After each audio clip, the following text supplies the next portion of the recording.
Prosesi akad nikah warga Dusun Salumakara, Alifa, Wali, dan Nur dengan pria asal Sudan Selatan, Malik Maluil Kuel Jok, berlangsung hikmat.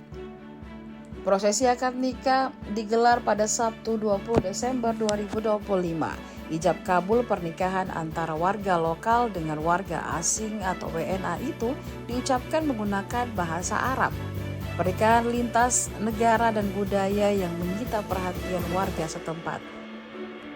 Kepala Kantor Urusan Agama atau KUA Buah Pondrang, Arifing, mengungkapkan bahwa penggunaan bahasa Arab dalam ijab kabul dilakukan karena mempelai laki-laki fasih berbahasa tersebut.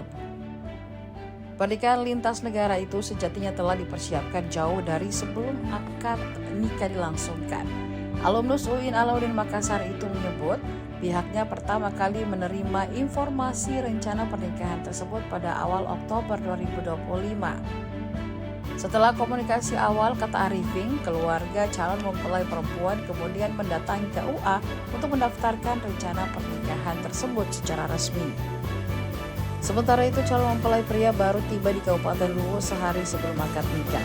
Kata Arifing, sebelumnya calon mempelai pria harus menyelesaikan sejumlah urusan administrasi di beberapa wilayah. Akad nikah akhirnya digelar pada Sabtu 20 Desember 2025 setelah seluruh persyaratan dinyatakan lengkap dan sah menurut agama dan peraturan perundang-undangan. Paling penting di sini bagaimana kita ketika Tuhan mentakdirkan kita untuk berjodoh dengan pasangan kita, entah itu lain negara atau satu negara atau satu suku. Bagaimana kita bersyukuri dan menerima segala kelebihan dan kekurangan pasangan kita. Karena tidak ada manusia yang sempurna. Betul. Yang sempurna itu hanya Tuhan. Betul. Jadi tinggal kita bagaimana kalau lain budaya ya, bagaimana kita menempatkan diri pada orang lain sehingga kita bisa enjoy, bahagia kan? Download Tribun X sekarang. Menghadirkan lokal menjadi Indonesia.